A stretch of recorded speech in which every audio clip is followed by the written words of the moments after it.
तो हमने कल बहुत सारी चीजें पढ़ी थी। अब हम कहानी को आगे बढ़ाएंगे। कहानी को क्या करेगा भैया, कहानी को मैं आगे बढ़ाएगा। ये हो गया था, वो हो गया था, और क्या बताया जाए इसमें। चलिए अगला केस देखते हैं। छोटी छोटी चीजें, लेकिन यही चीज अपन को बड़ा बनाती है। दर्पण को स्थिर रखकर आपतित किरण को किसी कोण से घुमाया जाए तो परावर्तित किरण भी समान कोण से विपरीत दिशा में घूम जाती है।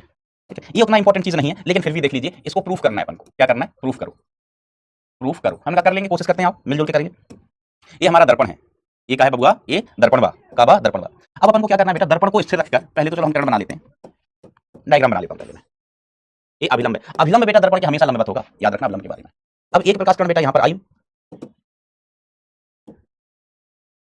किस कोण पर आई थी दोस्त?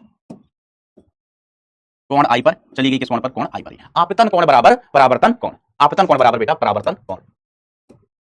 ठीक है, अब देखो बेटा, हम इस प्रकाश कण को घुमा दिए, प्रकाश कण यहां थी ना, हम इसको घुमा दिए, घुमा दिए। सर किस सेंस में घुमाए हो, किस सेंस में घुमाए हो मास्टर? तो हमने कहा हमने इसको घुमा दिया ऐसे एंटी क्लॉकवाइज सेंस में, एंटी क्लॉकवाइज सेंस में घुमा दिया। किस एंगल से घुमा दिया? मान लीजिए अल्फा कोण से। किसको एंगल, किस कोण से घुमा दिया? अल्फा कोण से। तो जो परावर्तित किरण है, परावर्तित किरण वो इधर चली जाएगी, इधर घूम गई। ये आपतित किरण यहां थी, हमने इसको यहां से घुमा के इधर कर दिया, तो ये किरण भी घूम गई है। ठीक है, ये परावर्तित किरण है। अब मान लीजिए परावर्तित किरण इधर घूम गई, तो ये सेंस कौन सा होगा बेटा? क्लॉकवाइज सेंस हुआ। विपरीत सेंस में इसको हम इधर घुमाएंगे तो ये किरण इधर घूम जाएगी, इधर घूम जाएगी। ठीक है, इस एंगल को मान लीजिए बेटा आप बीटा, ये किससे घूम गई? बीटा से। तो हम ये कह रहे हैं, ये प्रूफ करना है कि अगर आपतित किरण को हमने एंटी क्लॉकवाइज घुमाया तो परावर्तित किरण उल्टे सेंस में क्लॉकवाइज घूम जाएगी, सेम एंगल से, सेम एंगल से। वी हैव टू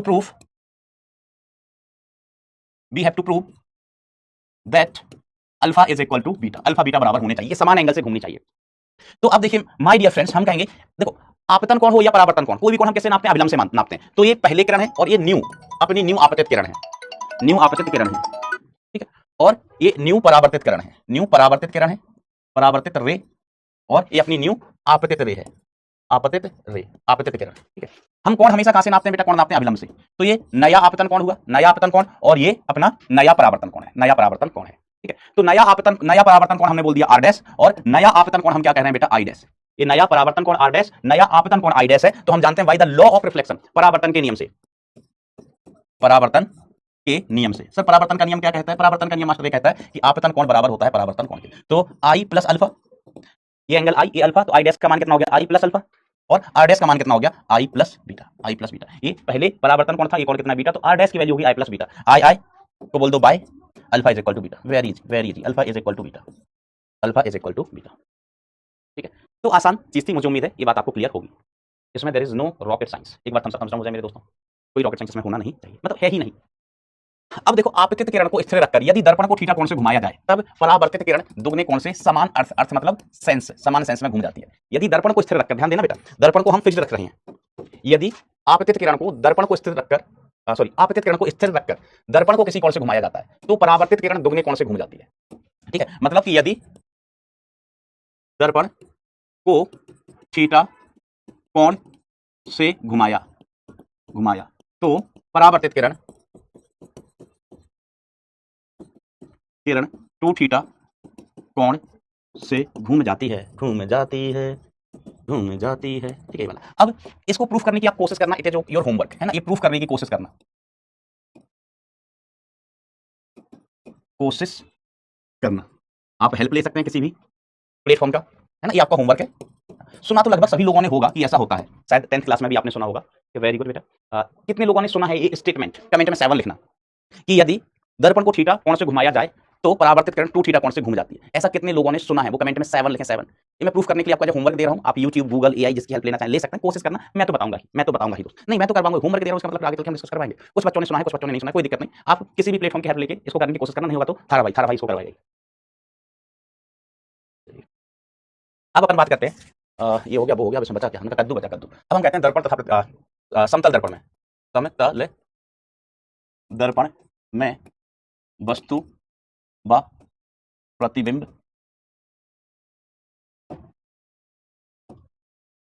की चाल या गति, गति कर लो, गति। ठीक है, इस पर भी काफी क्वेश्चंस होते हैं बेटा, अच्छा चीज है ना, ध्यान दीजिएगा। तो सबसे पहले सिंपल सिंपल वाला केस, ये हमारा दर्पण बा, ये का बा, ये हमारा दर्पण बा। ठीक है, दर्पण की आरती सबको याद हो गई? दर्पण मैया की आरती, दर्पण तुझको सब कुछ अर्पण, क्या कुछ लागे मेरा स्वामी, क्या कुछ लागे मेरा। अब देखो दोस्तों, अगर हम किसी वस्तु को चलाते हैं इधर, इस तरह चाल इसकी मान लीजिए v है, तो मेन चीज ये है कि दर्पण से जितनी दूरी पर वस्तु होगा प्रतिबिंब भी उतनी ही दूरी पर होगा, ठीक है। तो मान लीजिए ये वाली दूरी कितनी है, x है, इसका प्रतिबिंब यहां बना, ये अपना ऑब्जेक्ट है o, इसका इमेज इस साइड बना, तो इमेज भी कितनी दूरी पर रहेगा, x दूरी पर ही रहेगा, इधर x दूरी पर ही, ठीक है। अब इनके बीच की दूरी हमेशा x मेंटेन रहनी है, ठीक है। अगर प्रतिबिंब इधर गया तो दर्पण और प्रतिबिंब के बीच की दूरी घटेगी, अगर इधर गया तो सोचना इधर गया तो दूरी घटेगी, और अगर इधर गया प्रतिबिंब तो दूरी बढ़ेगी। हमें दूरी नियत रखना है, दूरी नियत रखना है। वस्तु हमेशा यहाँ क्या, प्रतिबिंब हमेशा वस्तु के सामने होगा, प्रतिबिंब हमेशा वस्तु के सामने होना चाहिए। अगर वस्तु यहाँ पहुंच गई तो प्रतिबिंब यहाँ पहुंच जाना चाहिए, ये दूरी x है तो ये दूरी भी x ही होना चाहिए, ठीक है। तो यहाँ से हम बड़ी इजीली कह सकते हैं, बड़ी आसानी से कह सकते हैं, माय डियर फ्रेंड्स, हमें बड़ी आसानी से कह सकते हैं कि अगर वस्तु उधर जा रही है, इधर जा रही है, तो प्रतिबिंब भी इधर ही जाएगा, प्रतिबिंब भी इधर ही जाएगा, ठीक है। तो इस केस में हम कह सकते हैं वेलोसिटी ऑफ ऑब्जेक्ट बराबर होना चाहिए वेलोसिटी ऑफ इमेज के, इस केस में, है ना। कब, जब वस्तु दर्पण के समांतर गति करे, समांतर गति करें, जब वस्तु दर्पण के समांतर गति करे तब, ठीक है। अब हम दूसरा केस लेते हैं, ये तो आसान केस है, इसमें किसी को कोई समस्या नहीं होनी चाहिए। आप ही देखो, आप दर्पण के सामने हो जाओ कि जिधर जिधर आप जाते हो दर्पण का प्रतिबिंब उधर ही जाता है, आपके साथ ही चलता है, ठीक है। वस्तु ऊपर जाएगी तो प्रतिबिंब भी ऊपर जाएगा, वस्तु नीचे आएगी तो प्रतिबिंब भी नीचे आएगा। इनके बीच की दूरी नियत बनी रहेगी, इनके बीच की दूरी नियत बनाए रखने के लिए इसको सीधा चलना है, क्योंकि मान लीजिए अगर इधर चला गया तो ये दूरी बढ़ जाएगी, दूरी बढ़ जाएगी। ये मान लीजिए ये प्रतिबिंब इधर आ गया तो हम कहेंगे वस्तु और दर्पण के बीच की दूरी घट जाएगी, जो कि संभव नहीं है, ठीक है। तो ये आसान केस है, आसान केस है। अब इसमें थोड़ा सा ठीक लेकिन आसान केस ही है, ये भी थोड़ा सा ठीक लेकिन आसान केस ही है दोस्त।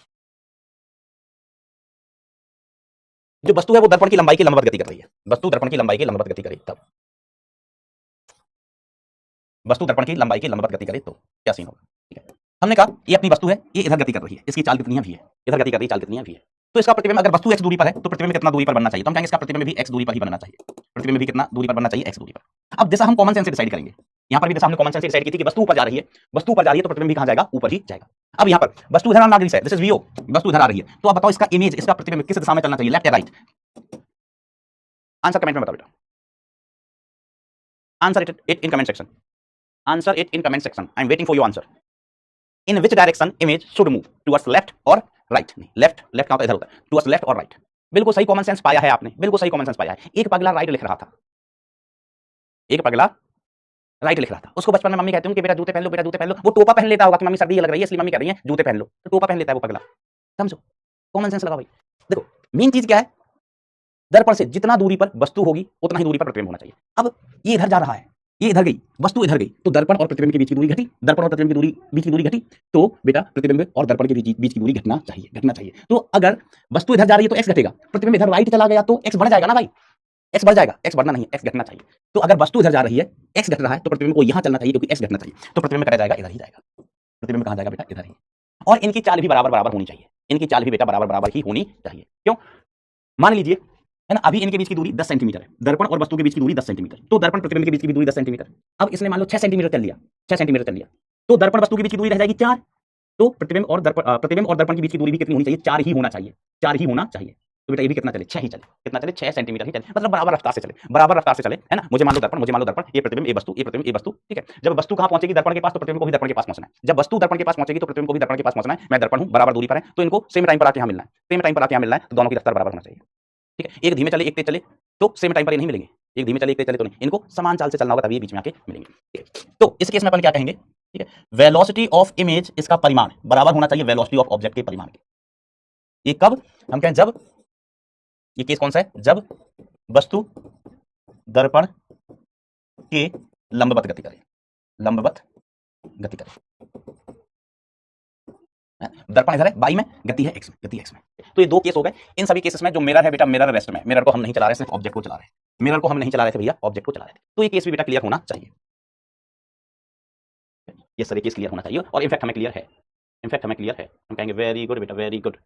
अब देखो ये वाला सवाल, इस सवाल से पहले मैं करवा देता हूँ एक ऐसी टपोरी नहीं, मतलब ठीक सवाल है, ठीक नहीं, कॉन्सेप्ट जो हमने सीखा है बस उसका एप्लीकेशन बता रहा हूँ। दर्पण है, वस्तु भाग रही है इधर, वस्तु का वेग है इधर, चलो इधर बना देता हूँ, वस्तु का वेग है इधर, है ना, इधर वेग है, ठीक है। या दो घटक है वस्तु के पास, ये वस्तु है अपनी, ये हमारी वस्तु है, ठीक है, वस्तु का वेग इधर है। कमेंट में टाइम पास এইটা ভালো হবে না, আমি তোমাকে ভালোবাসি বাট এটা ভালো হবে না। इसकी चाल इधर 4 है, इसकी चाल इधर, इसकी चाल ऊपर ना लेके चलो हम नीचे ले लेते हैं। इसकी चाल इधर कितनी है, 3 मीटर पर सेकंड, इसकी चाल इधर 4 मीटर पर सेकंड, मीटर पर सेकंड। तो ये तो ऑब्जेक्ट है, इसका इमेज बना इधर, इमेज बना इधर, तो इमेज की चाल कहाँ होना चाहिए, ये इधर जा रहा है तो इधर वाली चाल इधर 4 होनी चाहिए, ये नीचे जा रहा है तो ये वाली चाल इधर ही 3 होना चाहिए, 3 मीटर पर सेकंड, मीटर पर सेकंड। अरे बोलो भैया कोई दिक्कत नहीं? सर कोई दिक्कत नहीं, कोई दिक्कत नहीं मास्टर। हमने कहा देखो एक एकदम गलत, दर्पण दर्पण तुझको सब कुछ अर्पण, क्या कुछ लागे मेरा स्वामी, क्या कुछ लागे मेरा, देखो इसकी चाल इधर 6 मीटर पर सेकंड, इसकी चाल इधर 5 मीटर पर सेकंड, 5 मीटर पर सेकंड। तो इसका प्रतिबिंब यहां बनेगा, प्रतिबिंब यहां बनेगा। तो देखो जो दर्पण के समांतर है वो तो वही रहती है, ये 5 से ऊपर जा रहा है तो प्रतिबिंब भी 5 से ऊपर ही जाएगा, 5 से ऊपर ही जाएगा। अब इधर देखो वस्तु दर्पण से दूर भज रही है, भज रही समझते हो, भजना है ना, भागना भागना। दर्पण से वस्तु दूर भज रही है तो प्रतिबिंब भी दर्पण से दूर भजना चाहिए। कहां भजना चाहिए? दर्पण से दूर। इस तरीके से चालू जाएगी। क्या बात क्लियर है भाई?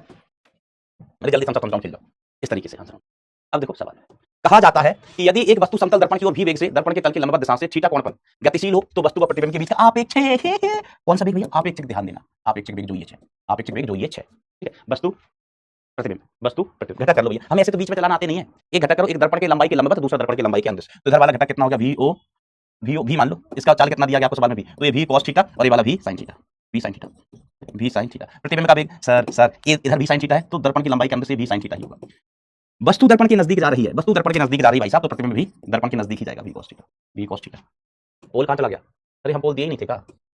ऐसा समझ गया ना भाई? देखो ये नीचे भाग, वस्तु नीचे भाग रही है तो ये भी नीचे भागेगा, तो ये वाले घटक परिमाण भी समान, दिशा भी समान। यहाँ पर कैसे सोचेंगे? वस्तु दर्पण के पास तो प्रतिबिंब भी दर्पण के पास, इस तरीके से, इस तरीके। अब हमें आपेक्षिक वेग निकालना है, वी रिलेटिव, वी रिलेटिव। तो what will be the value of V relative my dear friend? तो आप कहेंगे वी रिलेटिव आपेक्षिक वेग कितना हो गया? 2v cos theta. देखो इस दिशा का तो जीरो, ये समान दिशा में, अगर दो वस्तुएं समान दिशा में चल रही हैं, हमें आपेक्षिक वेग ज्ञात करना, तो उनको घटा देते हैं, तो ये तो घट के जीरो हो जाएंगे। और अगर दो वस्तुएं विपरीत दिशा में चल रही हैं, विपरीत दिशा में चल रही हैं, तो आपेक्षिक वेग ज्ञात करने के लिए उनके वेग को जोड़ देते हैं। ओ माय गॉड, मैंने थोड़ा जल्दी कर दिया, आप तो भूल गए होते ना, तो हम 11वीं क्लास में पढ़ते हैं। कब पढ़ते हैं बेटा? 11वीं क्लास में। तो आप इसको याद रखना चाहो तो नोट कर लो कि अगर वस्तुएं समान दिशा में चल रही हैं तो आपेक्षिक वेग ज्ञात करने के लिए वेगों को हम क्या करते हैं? घटा देते हैं। अगर समान दिशा में है तो, विपरीत दिशा में वस्तुएं चल रही हैं तो आपेक्षिक वेग या आपेक्षिक चाल ज्ञात करने के लिए हम उनको जोड़ देते हैं, उनको जोड़ देते हैं। तो दो घटक हैं, y वाला x वाला, y वाला x वाला, तो x वाला नीचे, ये वाला भी नीचे, दोनों नीचे हैं, दोनों नीचे हैं। तो आपेक्षिक वेग ज्ञात करने के लिए हम इनको घटाएंगे तो v cos थीटा घट के जीरो हो जाएगा। इधर प्लस x में, इधर माइनस x में, तो ये वस्तुएं विपरीत दिशा में जा रही हैं, एक दूसरे की तरफ आ रही हैं, अर्थात विपरीत दिशा में। देखो ये प्लस x में, तीर देखो, तीर देखो, ये वस्तु प्लस x में जा रही है, ये माइनस x में जा रही है, दोनों विपरीत दिशा में। तो आपेक्षिक वेग ज्ञात करने के लिए इनको जोड़ देंगे तो v cos थीटा जोड़ के कितना जाएगा? 2v cos theta. क्या ये बात सभी बच्चों को क्लियर है? यस और नो, यस और नो। अच्छा, आपेक्षिक वेग ज्ञात करने का सेकंड मेथड मैंने क्या बताया था? आपेक्षिक वेग ज्ञात करने का, देखो याद रखना, इधर वेग v sin थीटा, इधर वेग v sin थीटा, इधर वेग कितना? v cos theta.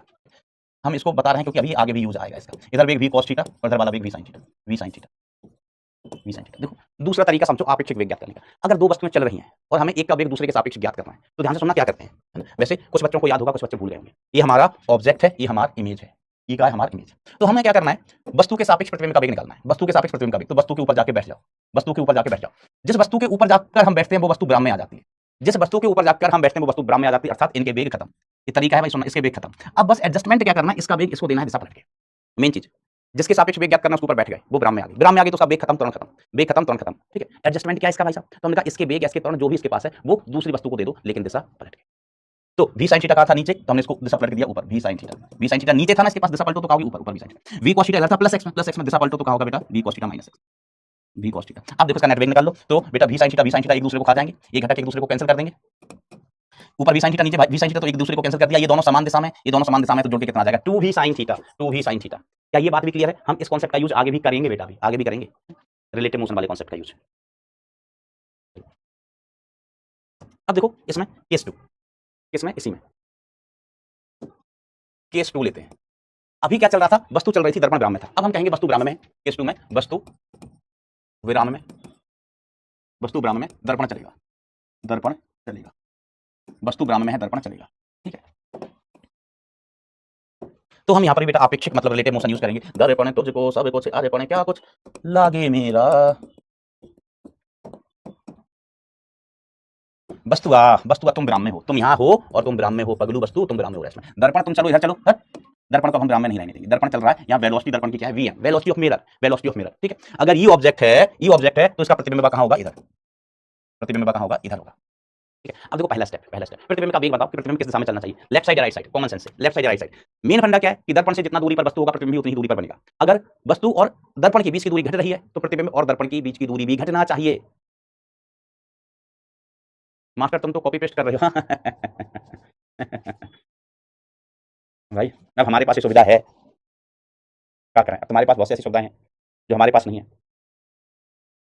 ये तो अपने अपने भाग्य का खेल है ना। जैसे हमारे पास सुविधा, हम कॉपी पेस्ट कर सकते हैं। अब तुम्हारे पास सुविधा है कि तुम आराम से कुर्सी पर बैठ के पढ़ सकते हो, लेकिन हम बैठ के नहीं पढ़ा सकते, हमारे पास सुविधा नहीं है। हम बैठ जाएंगे तो हमारा हाथ ही नहीं पहुंचेगा, हम बैठ के पढ़ाना चाहें और थोड़ा तो दिखाई नहीं देगा, वो अलग अलग तुमको लगेगा मास्टर की जगह आलिया भट्ट पढ़ा रही है आज। तो सबके अपने अपने नुकसान है, अपने अपने फायदे हैं। आओ चलो, अब देखो दर्पण यहाँ जा रहा है तो इनके बीच की दूरी घटी, तो इनके बीच की दूरी घटनी चाहिए। तो प्रतिबिंब कहाँ चलना चाहिए? प्रतिबिंब को चलना चाहिए in this direction, in this direction, यहाँ चलना चाहिए, हमने मान लिया वेलोसिटी ऑफ इमेज, ये वेलोसिटी ऑफ इमेज है। अच्छा अब देखो दर्पण चल रहा है पगला, दर्पण चल रहा है। फिर माया भी लोग तुम्हारा कमेंट सेक्शन थोड़ी देर ऑन रखो ना, तो हमको ऐसा लगता है मतलब एक बालक कह रहा है master I hate you but I love you, master I hate you but I love you, ये कैसा प्राणी है ये किसी लड़की को कहेगा अच्छा तुम मेरे दोस्त की गर्लफ्रेंड हो, तुम मेरी दोस्त की गर्लफ्रेंड है, ठीक है बनी रहो मेरे दोस्त की गर्लफ्रेंड, बट ना जब मैं बड़ा हो जाऊंगा तो मैं तुमसे शादी करूंगा, मैं तुमसे ही शादी करूंगा। व्हाट इज लॉजिक भाई? हेट मतलब हेट, लव मतलब love, I love you but I hate you, माया भी लोग हैं। अच्छा देखो चलो अपन आगे बढ़ते हैं, आगे बढ़ते हैं। वो दोस्त ना तुमसे कभी दोस्त नहीं टूटेगा, तोड़ेगा, वो तुम्हारा दोस्त है ना, जिसकी गर्लफ्रेंड से तुम शादी करने वाले बड़े होके, वो तुमसे कभी दोस्त नहीं तोड़ेगा, कितना बढ़िया आदमी है। इधर ध्यान दो, अब देखो ये दर्पण है, ये दर्पण है भाई, ठीक है, दर्पण चल रहा है। अब हम जानते हैं कि जब जब दर्पण विराम में होता है, विराम में होता है, जब दर्पण विराम में होता है तब हमने सीख लिया कि प्रतिबिंब की चाल का परिमाण बराबर होता है वस्तु के चाल के परिमाण, ये तो हम सीख चुके हैं, ये बेटा हम सीख चुके हैं, ठीक है। अब लेकिन यहाँ दर्पण चल रहा है, यहाँ दर्पण चल रहा है, तो अगर हमें दर्पण को रोकना है, हमें दर्पण को बेटा रोकना है, दर्पण को रोकना है, ठीक है, तो क्या सीन होगा? अगर हमें बेटा दर्पण को रोकना है तो हमें रोकने का तरीका भी थोड़ी देर पहले आपको बताया। किसी वस्तु को अगर आपको रोकना है तो उसके ऊपर बैठ जाओ, जैसे यहाँ पर ये चल रही थी, ऑब्जेक्ट चल रही थी, मैं रोकना था, हम इसके ऊपर बैठ गए, विराम में आ गए, तो यहाँ पर हम क्या करेंगे? दर्पण के ऊपर जाके बैठ जाएंगे, जैसे ही दर्पण के ऊपर जाके बैठेंगे दर्पण रेस्ट में आ जाएगा, एडजस्टमेंट क्या? दर्पण रेस्ट में आ गया, दर्पण का वेग खत्म, दर्पण का वेग खत्म, एडजस्टमेंट क्या है? दर्पण का वेग हम दूसरी वस्तुओं को देंगे पर दिशा पलटकर, दर्पण यहाँ जा रहा था तो उसका वेग हमने इधर दे दिया दिशा पलटकर, दर्पण इधर जा रहा था ना, इधर माइनस एक्स में, इसका वेग हमने वस्तु को दे दिया दिशा पलटकर। अब हमको पता है कि इनके वेग के परिमाण बराबर होना चाहिए, वेग के परिमाण बराबर होना चाहिए। अच्छा चलो एक और सवाल, कॉमन सेंस वाला एक और सवाल, कौन सा वेग ज्यादा होना चाहिए, वी आई या वी एम? सोच समझ के बताना, वस्तु से पूछना, वस्तु तुम दर्पण के पास जा रही हो कि दूर जा रही हो, जो वस्तु करेगी वही प्रतिबिंब करेगा। अगर वस्तु मैं दर्पण ये वस्तु है, ये दर्पण के पास आएगी तो प्रतिबिंब भी दर्पण के पास आएगा, वस्तु रुकी रहेगी तो प्रतिबिंब भी रुका रहेगा, वस्तु अगर दर्पण से दूर जाएगी तो प्रतिबिंब भी दर्पण से दूर जाएगा। तो आप बताओ वी आई बड़ा होना चाहिए या वी एम? सोच समझ के आंसर दीजिएगा, कितनी इज्जत के साथ कह रहा हूं, दीजिएगा। वी आई बड़ा होना चाहिए क्योंकि दर्पण तो रुक गया, प्रतिबिंब कहां, सॉरी दर्पण रुक गया, वस्तु यहां जा रही है, वस्तु दर्पण के पास जा रही है, तो प्रतिबिंब को भी दर्पण के पास आना चाहिए, अर्थात वी आई बड़ा होना चाहिए और वी एम ज्यादा होना चाहिए। तो वेलोसिटी ऑफ इमेज अपन क्या लिखेंगे? V I minus V M. घटना तो इनको है ही, क्यों? विपरीत दिशा में। अब किस में से किसको घटाएं? V M minus V I लिखें या V I minus V M? तो हमने डिसाइड कर लिया कि वस्तु दर्पण के पास जा रही है तो प्रतिबिंब को भी दर्पण के पास आना होगा, इसके लिए बेटा वी आई का मान ज्यादा होना चाहिए। ओ माय गॉड मास्टर, ये छोटे छोटे लॉजिक, हमने कहा यस, यही छोटे छोटे लॉजिक होते हैं जो बड़ा एग्जाम क्लियर करवाते हैं, और जे इज नॉट अ छोटा exam, is not a tiny exam, it's a huge. तो अगर प्रतिबिंब भी वेग से चलता है, सॉरी अगर दर्पण भी वेग से चलता है, वस्तु रुकी है, दर्पण भी वेग से चल रहा है, वस्तु रुकी है, तो प्रतिबिंब को किस वेग से चलना होगा? 2v से, ठीक है, 2v वेग से। समझ गए? वेलोसिटी ऑफ इमेज कितना आया? 2 टाइम्स वेलोसिटी ऑफ मिरर, ठीक है, याद रखना बेटा इस बात को। सर एक बार आपने ऑब्जेक्ट चला दी, एक बार आपने मिरर चला दिया, हिम्मत हो तो दोनों चलाओ, हिम्मत है मास्टर तुझमें, हिम्मत है तो दोनों चलाओ, हमने कहा कोशिश करेगा। केस 3 सर, लेकिन प्लीज ना कमेंट बंद कर दो, नहीं तो हम कमेंट में ही लगे रहेंगे, कमेंट बंद कर दो मास्टर, ठीक है। अब केस 3, वस्तु व दर्पण दोनों चले, मैंने कहा दोनों को चला लेते हैं, डरते हैं क्या? डरते तो हम कौन होते नहीं है। बस ये बात मेरी वाइफ को पता नहीं चले कि मैं क्लास में ऐसा बोल रहा था कि मैं किसी से नहीं डरता।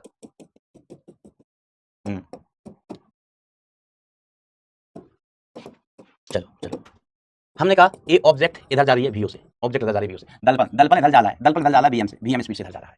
ऑब्जेक्ट का इमेज यहाँ, ऑब्जेक्ट वहां, इसका इमेज यहाँ, दिस इज इमेज आई मतलब इमेज, ठीक है। अब बताओ इमेज की दिशा बताओ कहां होना चाहिए? दिशा पहले डिसाइड करो भाई साहब, ओ भाई साहब दिशा पहले डिसाइड करो। तो सिंपल सी बात है, देखो वस्तु और दर्पण के बीच की दूरी सर घट रही है, दोनों करीब आ रहे हैं, ठीक है। दर्पण गाना गा रहा है वस्तु के लिए, तेरा होने लगा हूं, इसके पास जा रहा है, ठीक है। प्रतिबिंब इधर पीछे, तो प्रतिबिंब और दर्पण के बीच की दूरी कम होना चाहिए, क्योंकि वस्तु और दर्पण के बीच की दूरी कम हो रही है, तो प्रतिबिंब और दर्पण के बीच की दूरी भी कम होना चाहिए।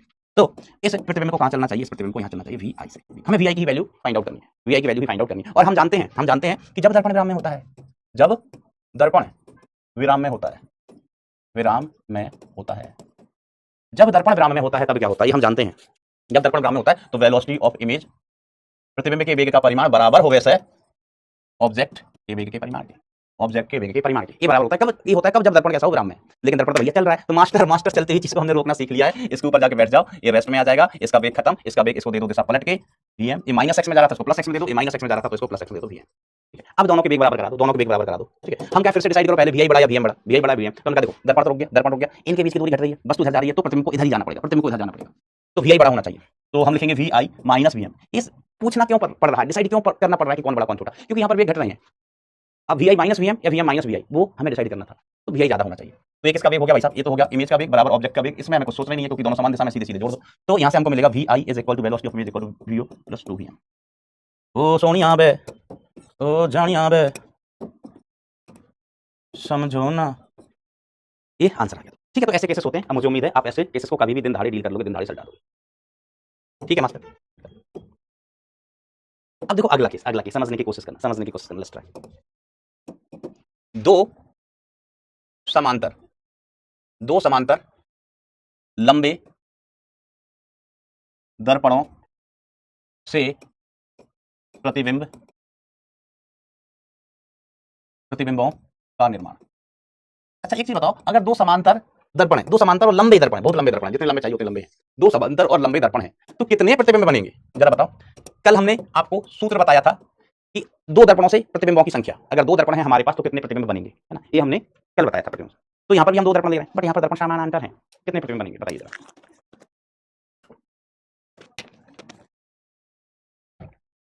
बेटा विश्वकर्मा कुमार, आपको जन्मदिन की कोटि कोटि शुभकामनाएं। मैं आपको यही आशीर्वाद दूंगा कि नेक्स्ट बर्थडे आप अपने पसंदीदा कॉलेज में सेलिब्रेट करें। Yes, infinite. हम क्या कहते थे, 360 अपॉन थीटा, दर्पण समांतर है तो थीटा का मान कितना आ जाएगा भैया, 0 आ जाएगा, तो प्रतिबिंबों की संख्या अनंत है। थ्योरेटिकल है, अनंत लंबाई के दर्पण तो वास्तव में होते नहीं है, लेकिन अगर थ्योरेटिकली पूछा जाए तो कितने प्रतिबिंब बनेंगे, आंसर भी बहुत सारे। ठीक है, इनफाइनाइट। अब हम इनफाइनाइट बना भी नहीं पाएंगे और एग्जाम में इनफाइनाइट बनवाएंगे भी नहीं। ठीक है, एग्जाम में क्या करवाते हैं कि शुरुआत के 1-2 प्रतिबिंब बनवा लेते हैं, 1-2 3-4 प्रतिबिंब बनवा लेते हैं शुरुआत के। ओ सोनिया बे, वो सोनिया, अब हमको समझ आया। राजस्थान में ना नहीं बोला जाता, ना शब्द सुनिए बोलते, सुनिए और सुनाओ, अड़ा बोलते हैं। क्या करते हैं, ना की जगह क्या बोलते हैं, अड़ा। ऐसा खाना खा लिया कि ना खाया, खाना खा लिया कि ना खाया, खाना खा लिया, ब्यारू है, खाना खा लिया।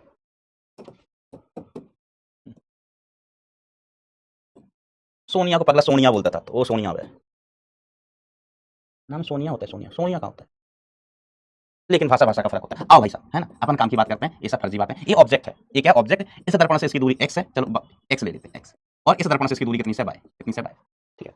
इस दर्पण का नाम क्या है बेटा, m1, और इस दर्पण का नाम क्या है बेटा, m2। इस दर्पण का नाम m2 है भैया। ठीक है, प्रतिबिंब बनवाते हैं। तो देखो सुनना ध्यान से, तो चलिए पहला प्रतिबिंब मैं इस दर्पण से बनवाता हूं, इसका वस्तु का पहला प्रतिबिंब इस दर्पण से बनवाया तो कहां बनेगा, तो हम कहेंगे इसका प्रतिबिंब पहले हम इस दर्पण से बनवा रहे हैं, तो इस दर्पण से वस्तु की दूरी x है, तो प्रतिबिंब भी कहां बनेगा, x दूरी पर ही बनेगा। प्रतिबिंब कटे बनेगा बेटा, प्रतिबिंब अठे बनेगा, एट व्हाट डिस्टेंस x, जितना दूरी पर दर्पण से वस्तु है उतनी दूरी पर प्रतिबिंब बना, तो हमने इसको कह दिया I m1 दर्पण से बनने वाला प्रतिबिंब, I m1 दर्पण से बनने वाला प्रतिबिंब। ठीक है, ऐसा। ठीक है, या m1 m2 की जगह a भी कर दें, a भी कर देते हैं। ये दर्पण तुम्हारा नाम है ए, ये दर्पण तुम्हारा नाम है ए, तुम्हारा नाम है बी, तुम्हारा नाम है बी, तो हमने कहा ये जो प्रतिबिंब बना है हमने लिखा IA1। Oh my God sir, इसका मतलब ये तो बड़ी खुफिया कोड रख दिया आपने। हमने कहा खुफिया कोड कुछ नहीं है, दर्पण किससे प्रतिबिंब बन रहा है, किससे प्रतिबिंब बना, दर्पण ए से। कौन सा प्रतिबिंब, पहला प्रतिबिंब, दर्पण ए से बनने वाला पहला प्रतिबिंब। अब सुने ना, अब इसके बाद एक प्रतिबिंब, अब ये वाली जो वस्तु है, ये वाली वस्तु, ठीक है, इस दर्पण के तो पीछे चली गई, कभी अगर वस्तु दर्पण के पीछे चली जाए तो उस दर्पण से प्रतिबिंब नहीं बनता है, उस दर्पण से प्रतिबिंब नहीं बनेगा। अब ये जो वस्तु है वो इसके सामने है, इसके सामने, तो अब ये जो प्रतिबिंब बनेगा इसका, इसमें प्रतिबिंब बन जाएगा। ये प्रतिबिंब किससे बना, दर्पण बी से प्रतिबिंब बना है। किससे प्रतिबिंब बना बेटा, दर्पण बी से। ये नाम हम ऐसे ही दे दो कि आई ए से बना है, ठीक है, दर्पण ए से बना है, ठीक है, ये दर्पण बी से बना है। कितनी दूरी पर बनेगा भाई साहब, ओ भाई साहब कितनी दूरी पर बनेगा, तो उनका दूरी बताओ कितनी दूरी पर बनेगा। ये ध्यान से समझना, इसमें लोग गड़बड़ कर देते हैं।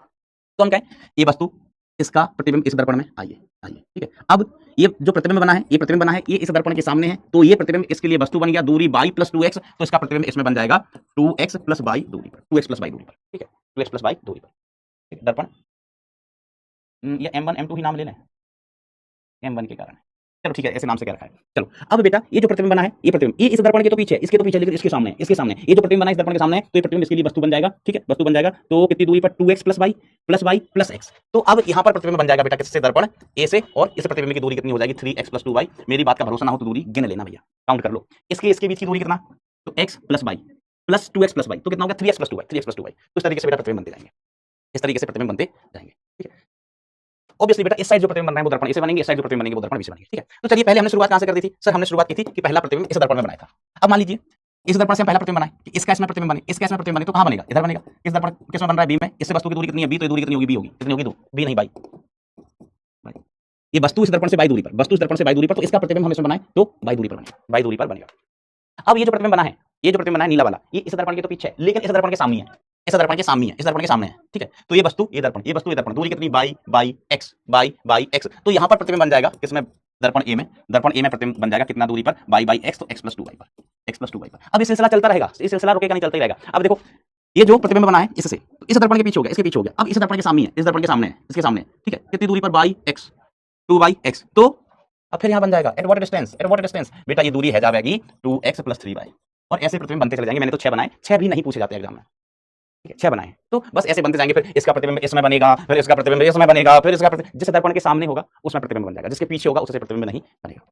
अब जैसे सवाल ऐसा पूछ लिए जाते हैं कि दोनों दर्पणों दो प्रतिबिंबों की न्यूनतम दूरी याद करो। सवाल ये पूछ लिया कि दो प्रतिबिंबों के बीच की न्यूनतम दूरी है ना, अलग अलग दर्पणों से बने, सुने ना, अलग अलग दर्पणों से बने दो प्रतिबिंबों के बीच की न्यूनतम दूरी। तो हमने कहा इससे पहला प्रतिबिंब यहां बना, इससे पहला प्रतिबिंब यहां बना, तो ये दो प्रतिबिंब है, सबसे पास वाले ये दो प्रतिबिंब है जो अलग अलग दर्पण से बन रहे हैं। वैसे तो ये भी बन रहे हैं, ये भी दो प्रतिबिंब है, लेकिन एक ही दर्पण से बने, एक ही दर्पण से बने। सवाल ये है अलग अलग दर्पणों से बने, अलग अलग दर्पणों से बने दो प्रतिबिंबों के बीच की न्यूनतम दूरी। तो इसका पहला प्रतिबिंब इधर, इसका पहला प्रतिबिंब इधर, तो इनके बीच की न्यूनतम दूरी हो गई 2x + 2y। देखो y + y 2y + x + x 2y + 2x है ना। तो ऐसे सवाल पूछ लिए जाते हैं, समझ रहे हो? तो ध्यान रखिएगा, इसमें किसी को कंफ्यूजन हो तो एक बार और सुनना, लेक्चर को एक बार और समझने की चेष्टा करना। हम आगे बढ़ेगा।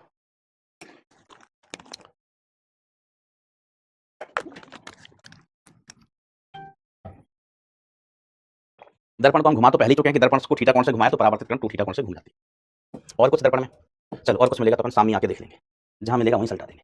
अच्छा एक सवाल बता, अच्छा पहले इसी का सवाल देखो इसी से संबंधित सवाल देखो। देखो सवाल कैसे होते हैं, सुने ना। दो दर्पण जिनमें बाएं दर्पण L1 दूसरा L2 है, एक दूसरे के समांतर हैं तथा 3 मीटर की दूरी पर है। एक व्यक्ति दाएं दर्पण से 1 मीटर की दूरी पर खड़ा होकर प्रतिबिंबों की श्रेणी देखता है। बहुत सारे प्रतिबिंब बनेंगे, तो दाएं दर्पण में दिखाई देने वाली दूसरा सबसे पास वाला, दायां दर्पण बोले तो ये वाला, इस दर्पण में दिखाई देने वाला दूसरा सबसे पास का प्रतिबिंब, इस दर्पण में दिखाई देने वाला दूसरा सबसे पास का प्रतिबिंब। तो ध्यान देना, इस दर्पण से बनाना है, ये ऑब्जेक्ट है, इसका पहला प्रतिबिंब यहां बनेगा, पहला प्रतिबिंब यहां बनेगा I1। एट व्हाट डिस्टेंस, ये डिस्टेंस कितना, 1 मीटर है, तो ये वाला डिस्टेंस भी कितना होगा बेटा, 1 मीटर ही होगा, 1 मीटर ही होगा।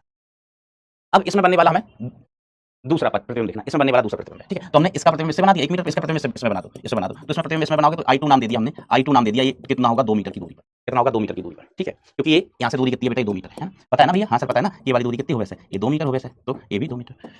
ये वाली दूरी कितनी हो वैसे, ये 1 मीटर हो वैसे। अब ये जो प्रतिबिंब है, ये जो प्रतिबिंब है इस दर्पण के सामने, इस दर्पण के सामने, तो इसका प्रतिबिंब इसमें बनेगा, इसका प्रतिबिंब इसमें बनेगा। यहाँ नाम दे दो कुछ I3। कितनी दूरी पर बनेगा, तो 1 मीटर, 2 3 मीटर, 2 5 मीटर, तो ये बनेगा यहाँ से 5 मीटर। तो यही दूसरा प्रतिबिंब हुआ इसमें बनने वाला, ठीक है। आप चाहो तो और ऐसे देख लो कि इसका इसमें बन गया, अब इसका इसमें बनेगा, इसका इसमें बनेगा। कितनी दूरी पर बनेगा, 1 मीटर, 2 मीटर, 4 मीटर, तो इसका प्रतिबिंब यहाँ बनेगा। आप चाहो तो इधर बना लो, लेकिन हमें इधर की जरूरत ही नहीं है। 4 मीटर की दूरी पर देखो ये I1 है, ये I1 का प्रतिबिंब है, 1 मीटर, 2 मीटर और 2 और 2 4 मीटर वैसे बन जाएगा। तो सवाल क्या है, दाएं दर्पण में दिखाई देने वाला दूसरा सबसे पास वाला प्रतिबिंब, दाएं दर्पण में है ना, दाएं दूसरा सबसे पास वाला means they are talking about this प्रतिबिंब। दूरी कहां से बतानी है, व्यक्ति से, तो व्यक्ति से आंसर विल बी 6 मीटर। व्यक्ति से नापना है भैया, देखना ये भी देखना कि नापना कहां से, नापना यहां से है, व्यक्ति से। तो इससे इस दर्पण से 5 मीटर, इस दर्पण से 8 मीटर, व्यक्ति से कितना, व्यक्ति से 6 मीटर। तो बस ज्यादा नहीं बनवाते हैं, 1-2 प्रतिबिंब बनवाते हैं। मुझे लगा था थोड़ा सा, मैंने पहले ही बोल दिया था कि 2-4-5% बच्चे ऐसे होंगे जिनमें थोड़ा सा कंफ्यूजन होगा। तो एक बार और देखना, और अगर स्टिल कंफ्यूजन है तो बेटा आपका होमवर्क भी है, जो बच्चे समझ गए उनके लिए तो कुछ नहीं, ठीक है। लेकिन जो बच्चे नहीं समझे हैं, अभी दिक्कत आ रही है इसमें, तो बेटा एक बार ना ये खुद से ट्राई करना। वैसे तो सभी बच्चे ट्राई करना एक बार खुद से भी है ना। देखो इसका प्रतिबिंब इसमें बनाओ, फिर इसका प्रतिबिंब इसमें बन गया, फिर इसका प्रतिबिंब इसमें बनाओ, फिर इसका प्रतिबिंब इसमें बन गया। ऐसे बनाते जाओ, अनंत प्रतिबिंब बनेंगे, बनाते रहो अनंत बन जाएंगे। अब एक चीज और कि दो लंबवत दर्पणों से प्रतिबिंब का निर्माण, एक बार पिछले क्वेश्चन के लिए थम्स अप खेल जाओ और मुझे कमेंट में ये बताओ कि अगर दो दर्पण लंबवत रखे हैं तो उससे कितने प्रतिबिंब बनेंगे। दो दर्पण अगर लंबवत रखे हैं तो कितने प्रतिबिंब बनेंगे। दो लंबवत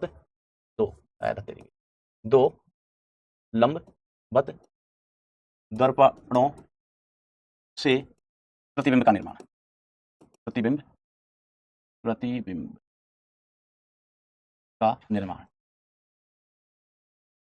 प्रतिबिंब का निर्माण, दो लंबवत दर्पणों से प्रतिबिंब का निर्माण।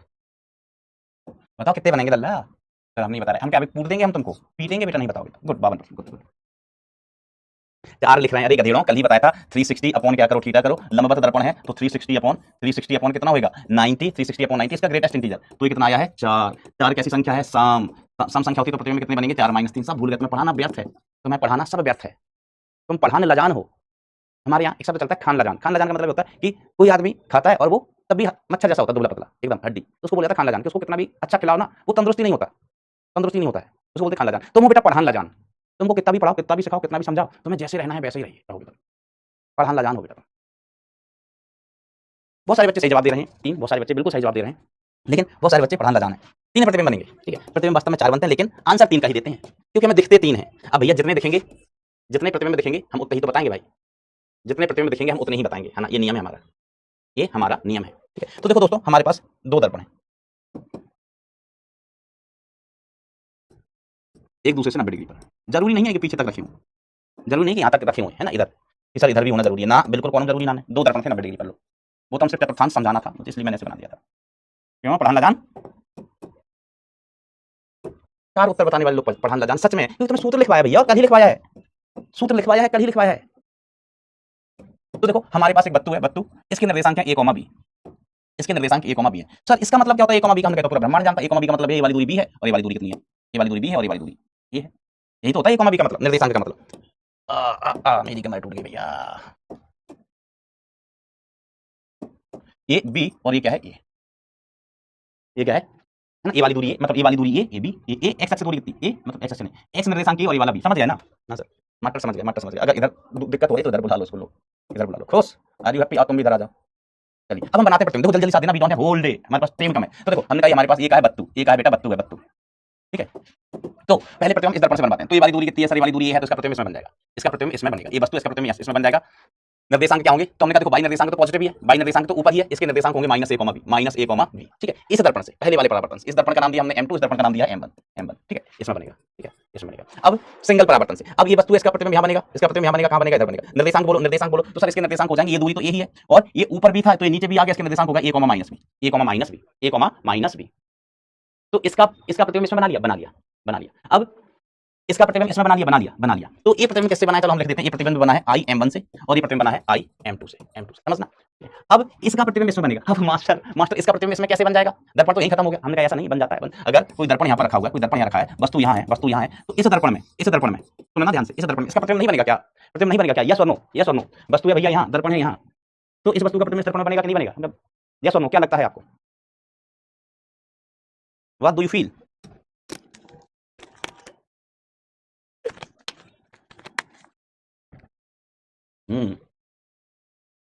बिल्कुल बनेगा बेटा, बिल्कुल बनेगा, ठीक है, बिल्कुल बनेगा, ठीक है। तो कैसे बन जाएगा, हम एक आई टकरा के इधर चली गई, दूसरी कण गई टकरा के इधर चली गई, तो ये यहाँ काटती हुई प्रतीत होंगी, यहाँ काटती हुई प्रतीत होंगी, यहाँ पर प्रतिबिंब बन जाएगा, यहाँ पर प्रतिबिंब बन जाएगा, यस बिल्कुल बनेगा, बिल्कुल सबको पता है। जब ना इसे दर्पण रखा है ना, दर्पण में उधर की चीजें भी दिखती हैं, मैं इसे दर्पण से थोड़ा देख रहा हूँ, थोड़ा तो मैं तो दर्पण के सामने हूँ, लेकिन इधर क्या रखा है हमको दिखाई देता है, यहाँ क्या रखा है हमको दिखाई देता है, दर्पण है, मेरा हाथ दर्पण है, मेरा हाथ दर्पण है। अब हमें इधर की भी चीज दिखाई देती है, इधर की भी चीज दिखाई दे जाती है, ठीक है ऐसे। चलिए तो ध्यान से देखिएगा दोस्त, ध्यान से देखिएगा दोस्त। तो अभी हमने क्या किया सर, कहा किया कुछ ना किया, तो अब देखो ध्यान से देखना भी। अब हम इसका प्रतिबिंब इस दर्पण में बनेगा सामने ही, देखो जैसे मैंने बोला ना, ये दर्पण है, ये वस्तु है, इसको डॉट डॉट डॉट करके पीछे बढ़ा दो, तो इसका प्रतिबिंब इस दर्पण में यही बनेगा, कैसे बनेगा, प्रकाश कण आई चली गई, तो ये प्रकाश कण यहाँ पर काटती हुई प्रतीत होती है और यहाँ पर दर्पण में प्रतिबिंब बन जाता है, ठीक है, प्रतिबिंब बन जाता है। तो ध्यान से देखिए भाई कि अभी जो प्रतिबिंब बनेगा इसका, इस दर्पण से, इस दर्पण इसके सामने, इसके तो पीछे चली गई, इस दर्पण के सामने है तो प्रतिबिंब बनेगा इस साइड, प्रतिबिंब बनेगा कहाँ, यहाँ पर, ये वाली दूरी कितनी है, ए है, तो यहाँ पर भी ये वाली दूरी कितनी होगी, ए होगी, ये वाली दूरी कितनी होगी, ए होगी, ठीक है। निर्देशांक कितने हो जाएंगे, ए यहाँ पॉजिटिव था तो negative, minus a, minus b, ये निर्देशांक हो गए। अब हम बनाते हैं बेटा इससे, इससे देखो, इस दर्पण के पीछे है ना, इस दर्पण के ये पीछे, ये वाला प्रतिबिंब कैसे बना, ये बना है m1 से, सॉरी m2 से, ये वाला प्रतिबिंब कैसे बना m2 से, ठीक है। अब ये बस जो प्रतिबिंब है इसके तो पीछे, इसके पीछे, लेकिन इससे प्रतिबिंब बन जाएगा, इस दर्पण के, इसका मुंह ऊपर है, तो इससे प्रतिबिंब बन जाएगा, कहां बनेगा, ये दूरी कितनी है, ये दूरी सर b है, तो ये वाली दूरी भी, ये माइनस b हो जाएगी, तो अगेन इसका प्रतिबिंब यहां पर बनेगा, जिसका निर्देशांक कितना होगा, जिसका निर्देशांक माइनस a, माइनस b ही होगा। तो ये दोनों प्रतिबिंब संपाती हो गए।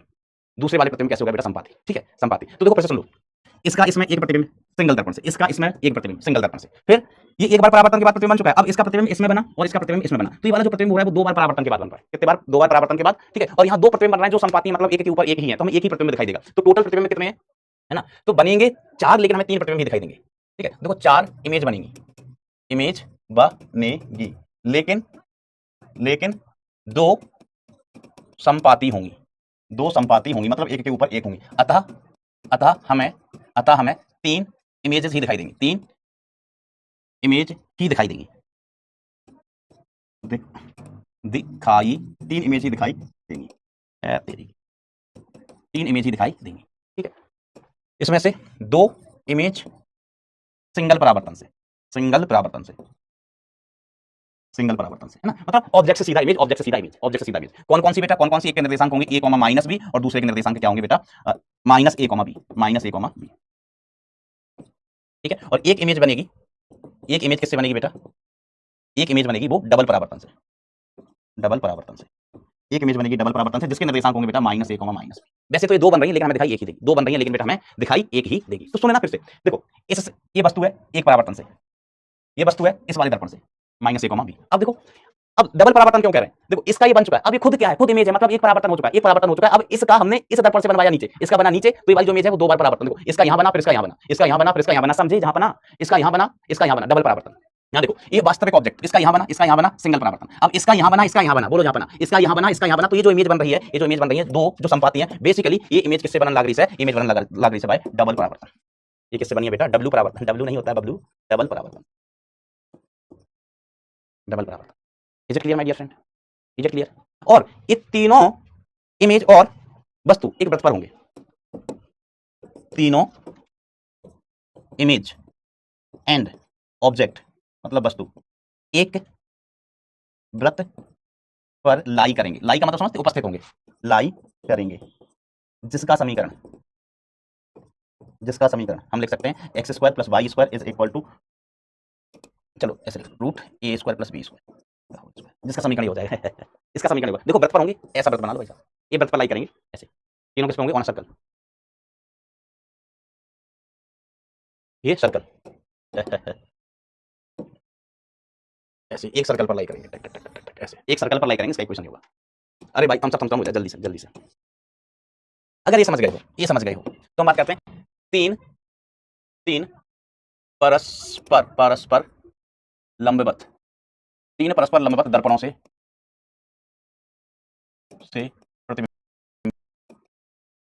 प्रतिबिंब का निर्माण। तीन परस्पर दर्पणों से प्रतिबिंब का निर्माण, तीन दर्पण है, मतलब एक एक्स में, एक वाई में, एक जेड में। तो अगर दो वाला आप समझ गए तो तीन के लिए तो हम जनरलाइज कर देंगे। दो का समझ गया ना लल्लू? सर लल्लू मत बोलो, लल्लू मत बोलो, इज्जत है हमारी, हम बाबा टिल्लू है, बाबा टिल्लू, लल्लू नहीं बोल रहे हैं। चलो अगर दो वाला, दो दर्पणों वाला समझ गया ना पगलू, तो तीन वाला बहुत आसान, लल्लू नहीं कह रहे हैं, बोलो पगलू। दो वाला समझ गए, तीन वाला बहुत आसान। सोचो जरा कुल कितने प्रतिबिंब बनेंगे?